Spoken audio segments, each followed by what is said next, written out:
আজ আমরা যে মুভিটি নিয়ে আলোচনা করব, এই মুভিটি 2022 সালের মার্চ মাসে রিলিজ হয়েছিল। মুভিটির নাম Salute. So hey everyone, this is me Apon from আপনেটিক। গল্পের শুরুতেই আমরা দেখতে পাই এই মুভির প্রধান চরিত্র আরভিন্দ একটি পুলিশ স্টেশনে গিয়েছে। ওখানে গিয়ে সে বলে, পূর্বে আমি এই থানার এসআই ছিলাম, বর্তমানে আমি 2 বছরের ছুটিতে আছি। আমি যখন এই থানাতে এসআই ছিলাম তখন 2টা কেস রেজিস্টার হয়েছিল, সেই কেসের সকল ডকুমেন্টস আমার লাগবে। তখন একজন কনস্টেবল বলেন, আপনার কোন ডকুমেন্টসগুলো লাগবে? তখন আরভিন্দ বলে, 2টা কেসের ডকুমেন্টস লাগবে।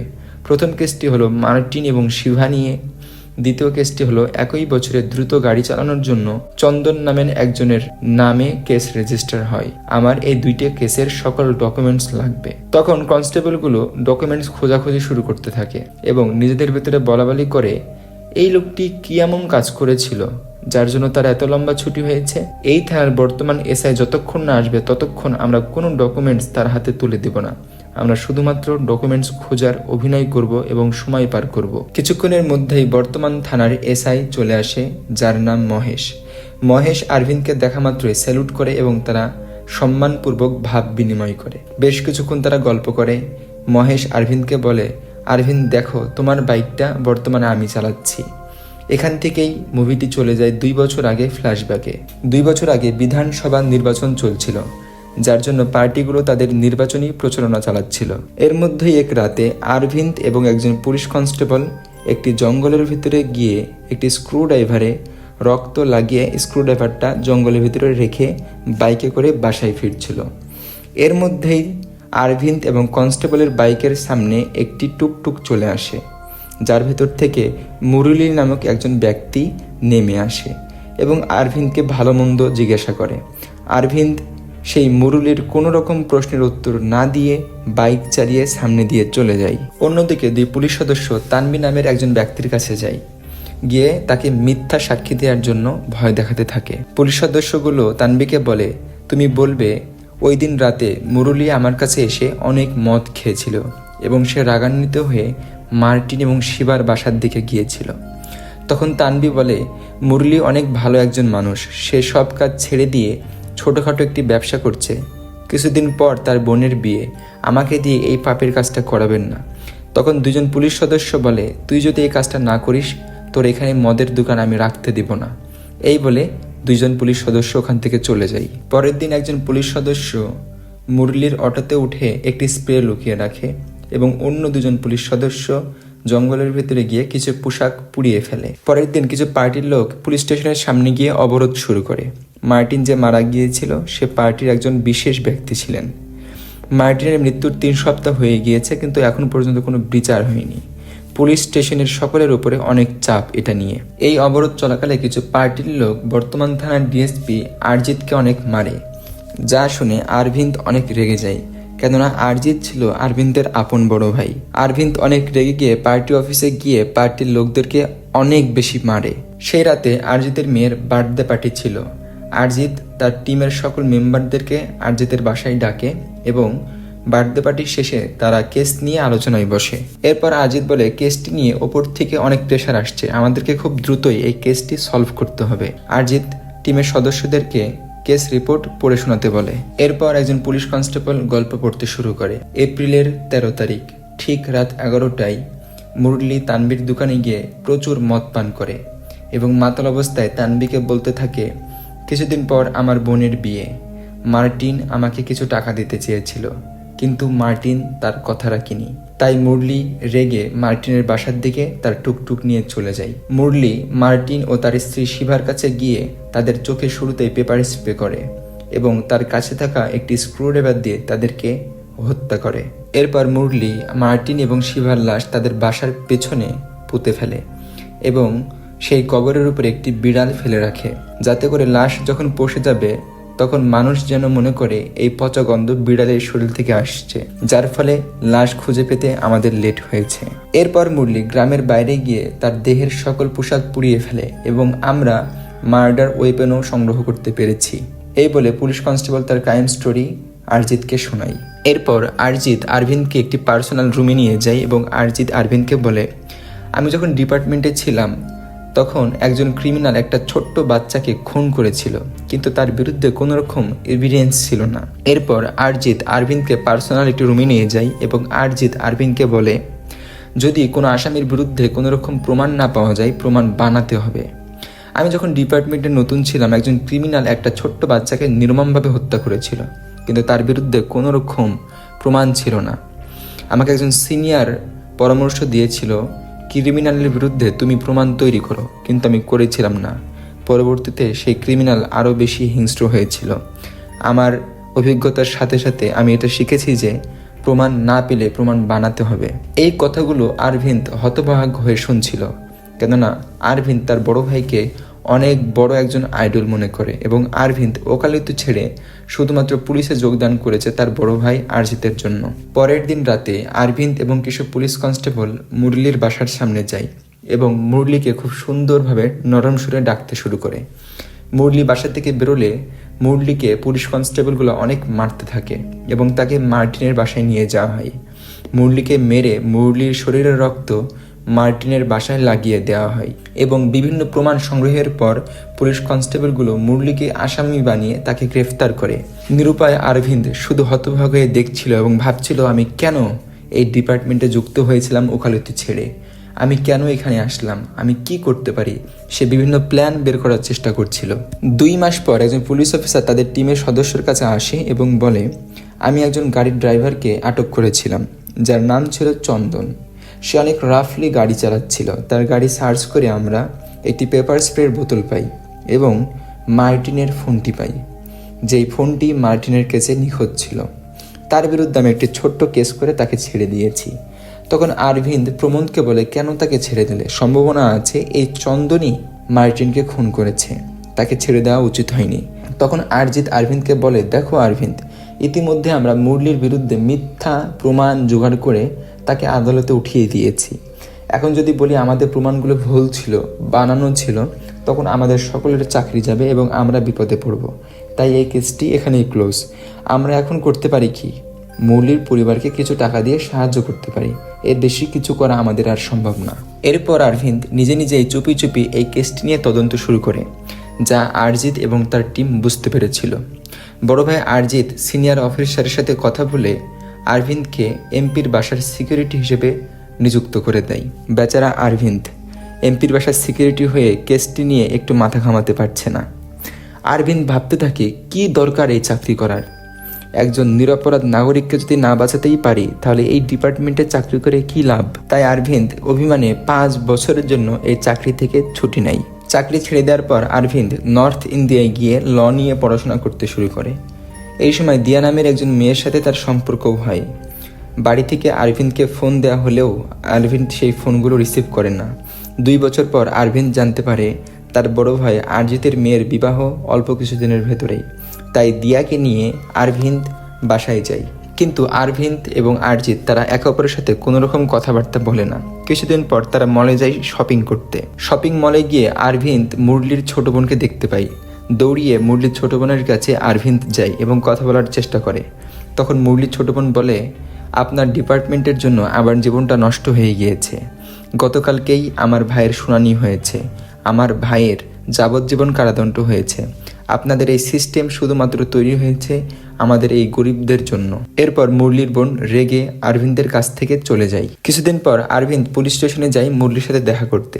মুরলি আরভিন্দকে বলে, প্রমোশনের জন্য পুলিশ যা ইচ্ছা তাই করতে পারে। এরপর হাসতে হাসতে মুরলি আরভিন্দের সামনে থেকে চলে যায়। 2 জন পুলিশ কনস্টেবল আরজিতের কাছে গিয়ে বলে, আরভিন্দ মুরলির সাথে দেখা করেছে এবং জজের সাথে কথা বলার জন্য অ্যাপয়েন্টমেন্ট নিয়েছে। আমাদের মনে হয় আপনার ছোট ভাই আরভিন্দের জন্য আমরা সকলেই চাকরি হারাবো এবং বিপদে পড়ব। এরপর আরজিৎ সাইবার ক্রাইমের কিছু লোককে ডাকে এবং বলে, আমার ছোট ভাই আরভিন্দের ফোনটা হ্যাক করো এবং তার প্রতিটা পদক্ষেপের আপডেট আমাকে জানাও, সে কার সাথে কথা বলে, সে কোথায় যায় ইত্যাদি। এরপর ঘটনা চলে আসে বর্তমানে।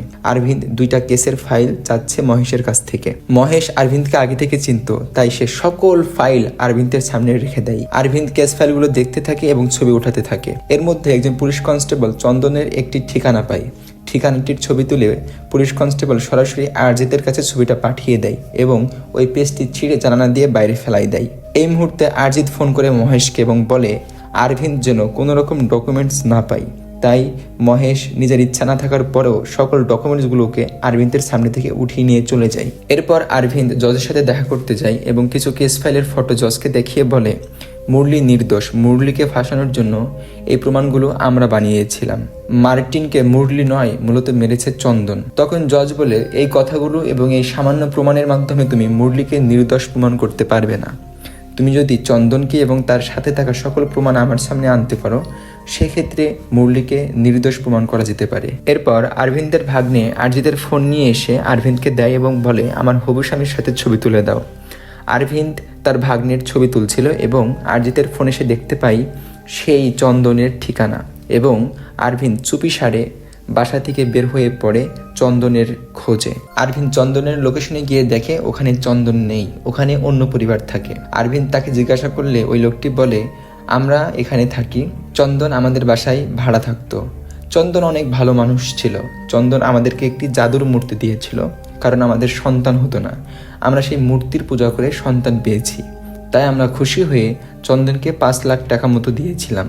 কিন্তু এই টাকা পাবার পরে চন্দন আমাদেরকে রেখে চলে গিয়েছে, জানি না সে কোথায় আছে।